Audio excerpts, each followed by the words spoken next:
qu'un objet, c'est pas juste quelque chose qu'on utilise ou pas. C'est quelque chose qui refaçonne le monde, qui remodèle le monde.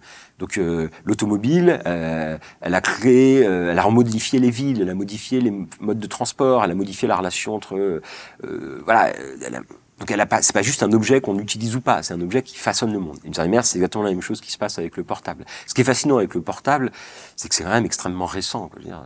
Ah oui, c'est 2008-2009. L'arrivée du smartphone, c'est 2008-2009. Ouais. C'est quand même incroyable. C'est-à-dire que dans l'histoire longue des techniques, l'automobile, il a fallu 80 ans pour que le truc se démocratise et rentre vraiment dans les usages d'une partie du monde occidental, entre les années 1890 et les années 1970. Le téléphone portable, il a fallu 20 ans.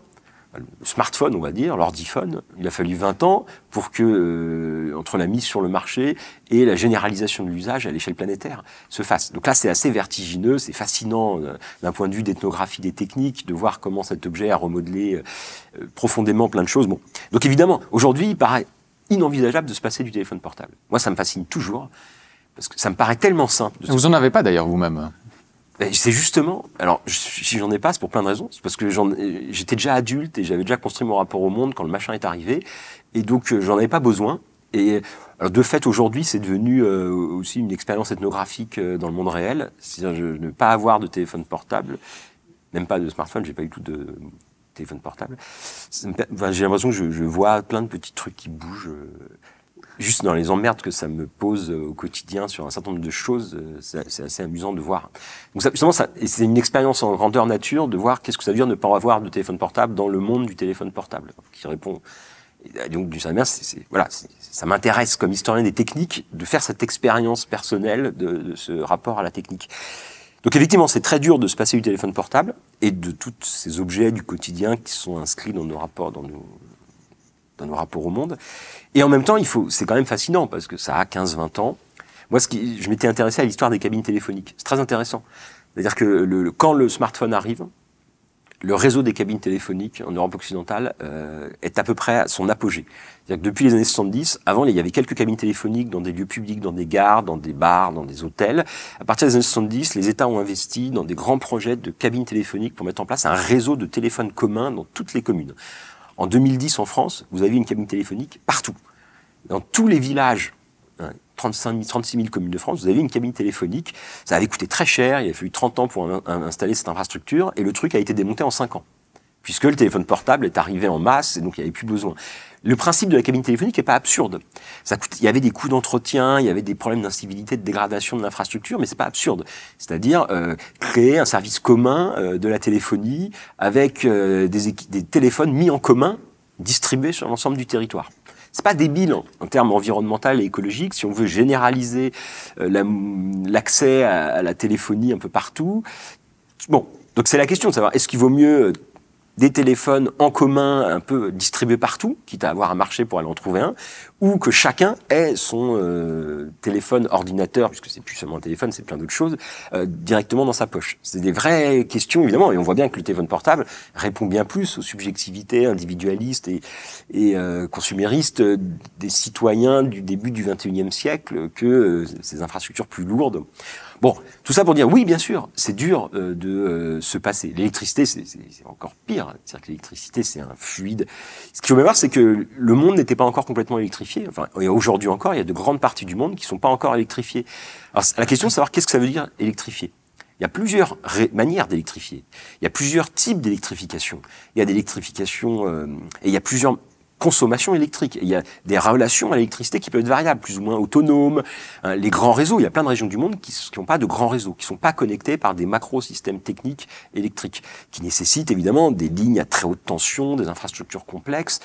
Par exemple, c'est tout le débat aujourd'hui en Inde sur le fait que beaucoup de campagnes ne sont pas électrifiées. Donc on essaye de trouver des systèmes d'électrification locaux réduits pour fournir un petit peu d'électricité, pour permettre le fonctionnement d'un téléphone, d'un peu d'éclairage, pour faire fonctionner quelques appareils, par exemple, parce que les coûts d'investissement du raccordement par tous les réseaux électriques de l'ensemble de l'Inde coûtent des fortunes. Et aujourd'hui, il y a des projets d'ailleurs gigantesques pour faire aboutir l'électrification. À l'horizon 2050, l'idée, c'est que l'ensemble du monde soit intégralement électrifié. L'électricité, c'est un basculement majeur dans notre rapport au monde et à l'énergie, parce que jusqu'à l'électricité, il fallait consommer là où on produisait l'énergie. L'électricité, c'est pas une source d'énergie, c'est un vecteur énergétique. C'est-à-dire c'est une manière de transporter de l'énergie d'un point A à un point B. C'est-à-dire que l'électricité permet ce truc fascinant de faciliter les usages. Parce que l'électricité, évidemment, on ne produit pas d'électricité. Hein. Il faut du charbon, du pétrole, des grands barrages, ou des centrales nucléaires. Donc des systèmes concentrés qui produisent en masse. Et ensuite, le réseau le distribue. Mais ça, c'est fascinant parce qu'évidemment, ça permet la démultiplication des consommations électriques. Parce qu'avant, l'énergie, il fallait la consommer là où elle était. Vous aviez une roue hydraulique, vous installiez l'atelier là où il y avait la roue hydraulique. Vous aviez une machine à vapeur, fallait produire là où il y avait la machine à vapeur. Maintenant, à la fin du 19e, début 20e, on a pu décorréler les deux. Bon, donc l'électricité, c'est majeur. Et notre monde est un monde qui est le produit de l'électricité, sans tous nos artefacts, toutes nos techniques. Donc la question, c'est pas d'abandonner l'électricité pour revenir à un monde préélectrique, mais c'est sans doute d'imaginer d'autres rapports. Et l'un des problèmes de l'électricité, c'est que ça déréalise notre rapport au monde. C'est-à-dire que le côté magique de l'électricité, on appuie sur un interrupteur et la puissance arrive, sans qu'on sache ce qu'il y a derrière la puissance en question, pose un gros problème. Parce que c'est une façon, évidemment, de nous couper de notre rapport concret au monde. Mais c'est l'ambivalence profonde du truc. C'est-à-dire que c'est ce qui fait le miracle et qui nous donne une puissance d'agir formidable. Mais en même temps, ça participe d'une déréalisation de notre rapport au monde. C'est-à-dire on devient des espèces d'êtres, des êtres hors sol, qui ont un rapport complètement abstrait aux ressources. Voilà, la question qui se pose, c'est mais d'où vient l'électricité qu'on consomme? Alors après, c'est variable selon chaque région, chaque pays. Bon, en Suisse, c'est très singulier aussi par rapport à la France, à l'Allemagne. Bon, donc là, on pourrait entrer. Alors, tout ça pour dire, oui, bien sûr, c'est compliqué. Mais alors, néanmoins, dans l'histoire, il y a des exemples de techniques, déjà de techniques qui ont été présentées comme révolutionnaires, la grande innovation qui allait bouleverser, et puis qui ont été abandonnées ou qui n'ont pas été développées. L'histoire des techniques, c'est un cimetière.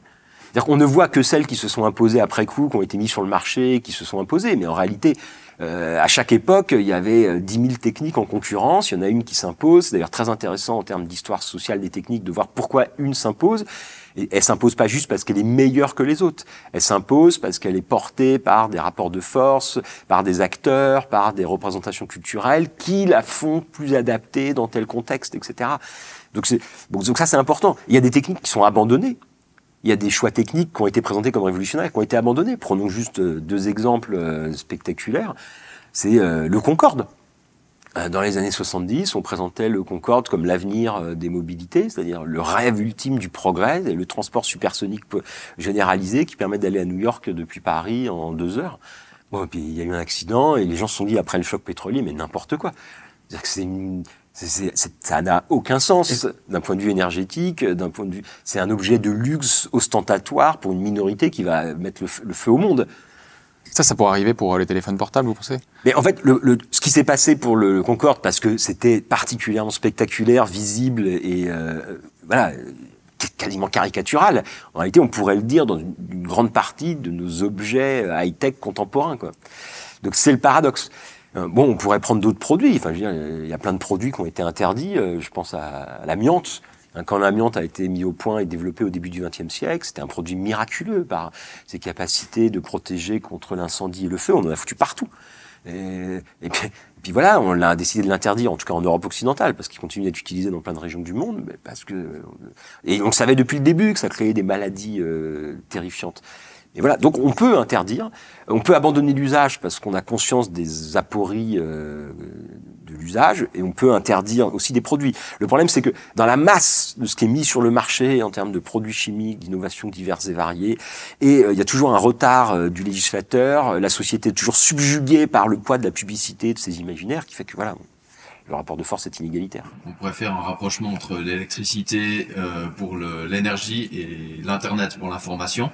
Peut-être de cette décentralisation, de pas savoir d'où vient la source du pouvoir, de la puissance, comme vous disiez, et puis peut-être aussi de l'accélération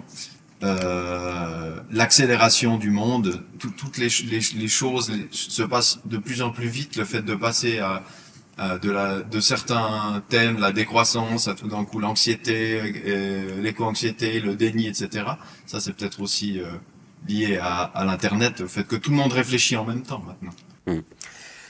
Oui, tout à fait. Bon, on peut faire un lien entre l'électricité, évidemment, et et l'Internet, de toute façon, l'un est la continuité et l'aboutissement de l'autre, d'une certaine manière.